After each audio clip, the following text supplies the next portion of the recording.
The Famous Five, Chapter 4. An Exciting Afternoon. They all had a swim that morning, and the boys found that George was a much better swimmer than they were. She was very strong and very fast, and she could swim under water too, holding her breath for ages. "You're really good," said Julian admiringly. "It's a pity Anne isn't a bit better.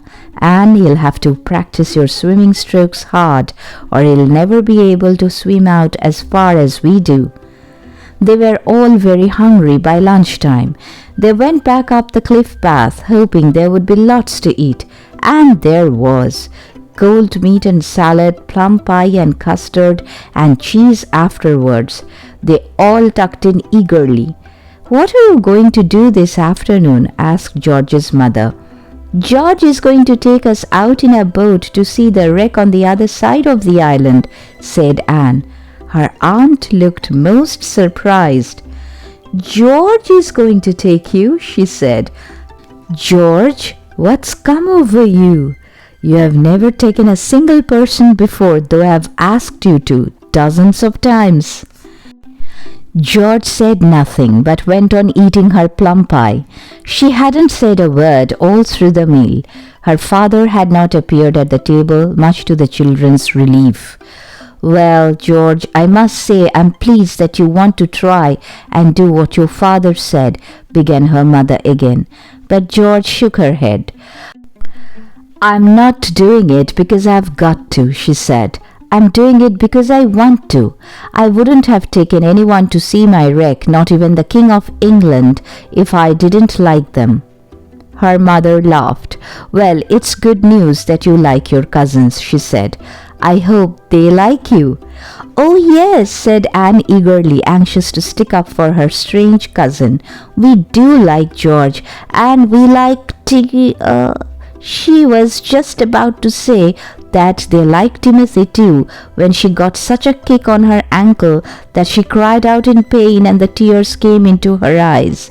George glared at her. "George, why did you kick Anne like that when she was saying nice things about you?" cried her mother. "Leave the table at once. I won't have such behavior." George left the table without a word. She went out into the garden. She had just taken a piece of bread and cut herself some cheese. It was all left on her plate. The other three stared at it in distress. Anne was upset. How could she have been so silly as to forget she mustn't mention Tim? "Oh, please call George back," she said. "She didn't mean to kick me. It was an accident."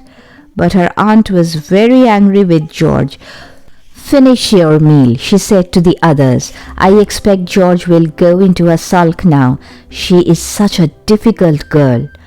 The others didn't mind about George going into a sulk. What they did mind was that George might refuse to take them to see the wreck now. They finished the meal in silence. Their aunt went to see if Uncle Quentin wanted any more pie.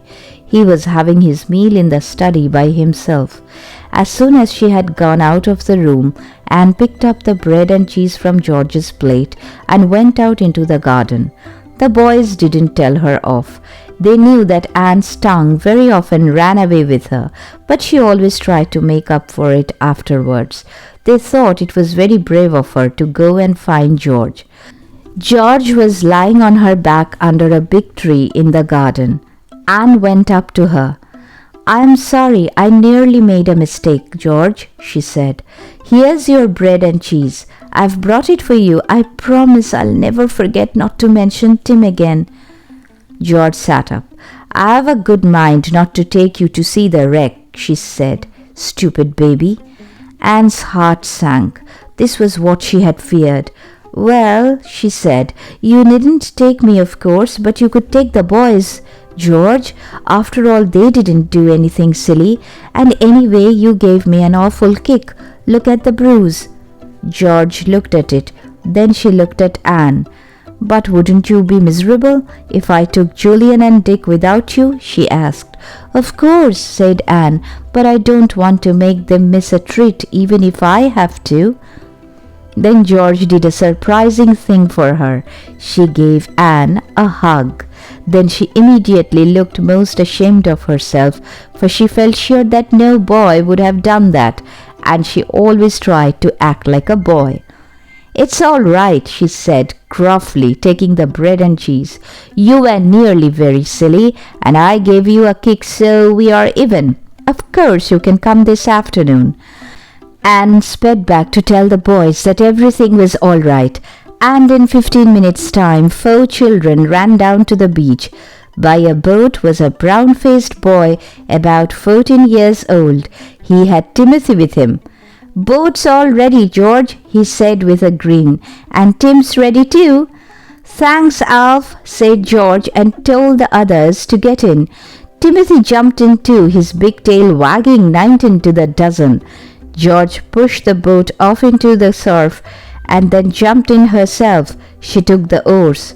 She rowed very well, and the boat shot along over the blue bay. It was a wonderful afternoon, and the children loved the movement of the boat over the water. Timothy stood at the prow and barked whenever a wave reared its head. "He's funny on a wild day," said George, pulling hard. "He barks madly at the big waves and gets so angry if they splash him. He's a really good swimmer." "Isn't it nice to have a dog with us?" said Anne, anxious to make up for her mistake. "I do so like him." "Woof," said Timothy in his deep voice, and turned round to lick Anne's ear. "I'm sure he knew what I said Anne in delight. "Of course he did," said George. "He understands every single word." "We are getting near to your island now," said Julian in excitement. "It's bigger than I thought. And isn't the castle exciting?" They drew near to the island, and the children saw that there were sharp rocks all around it. Unless anyone knew exactly the way to take, no boat or ship could possibly land on the shore of the rocky little island. In the very middle of it, on a low hill, rose the ruined castle. It had been built of big white stones, broken archways, tumble-down towers, ruined walls. That was all that was left of a once beautiful castle, proud and strong. Now the jackdaws nested in it, and the gulls sat on the topmost stones. "It looks so mysterious," said Julian. "I'd love to land there and have a look at the castle.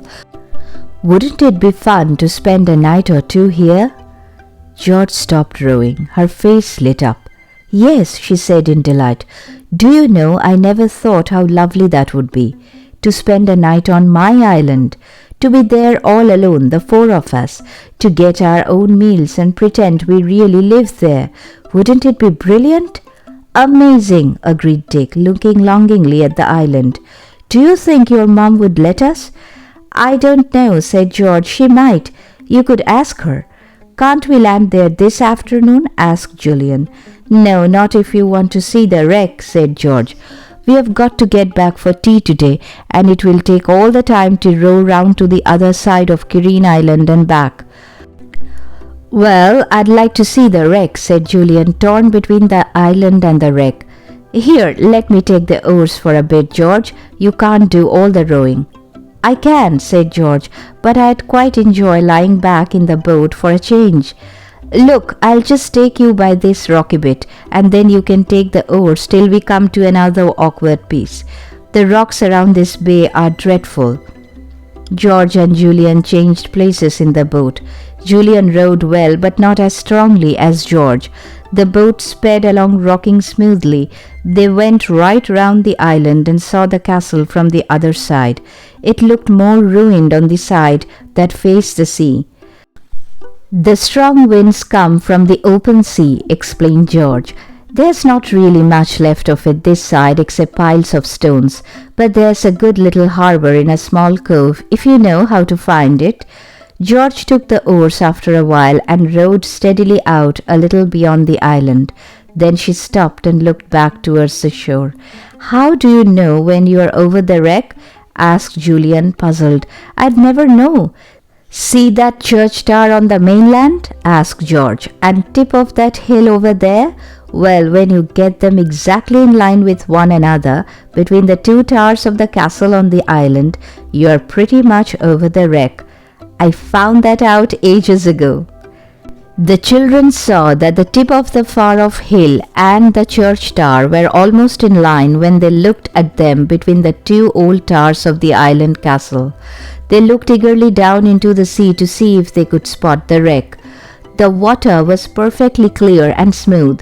There was hardly a ripple. Timothy looked down into it too, his head on one side, his ears cocked, just as if he knew what he was looking for. The children laughed at him. "We are not exactly over it," said George, looking down too. "The water's so clear today that we should be able to see quite a long way down. Wait, I'll row a bit to the left." "Woof!" said Timothy suddenly and wagged his tail, and at the same moment the three children saw something deep down in the water. "It's the wreck," said Julian, almost falling out of the boat in his excitement. "I can see a bit of broken mast. Look, Dick, look!" All four children and the dog too gazed down earnestly into the clear water. After a little while they could make out the outlines of a dark hulk out of which the broken mast stood. "It's a bit on one side," said Julian. "Poor old ship, it must hate lying there, slowly falling to pieces. George, I wish I could dive down and get a closer look at it." "Well, why don't you?" said George. "You've got your swimming trunks on. I've often dived down. I'll come with you if you like. If Dick can keep the boat round about here, there's a current that's trying to take it out to sea. Dick, you'll have to keep working a bit with this oar to keep the boat in one spot." The girl stripped off her jeans and jumper, and Julian did the same. George had on a swimming costume underneath, and Julian had on his swimming trunks. George did a beautiful dive off the end of the boat deep down into the water. The others watched her swimming strongly downwards, holding her breath. After a bit she came up, almost bursting for breath. "Well, I went almost down to the wreck," she said. "It's just the same as it is always, seaweedy and covered with limpets and things. I wish I could get right into the ship itself, but I never have enough breath for that. You go down now, Julian." So down Julian went, but he wasn't as good at swimming deep under water as George was, and he couldn't go down as far.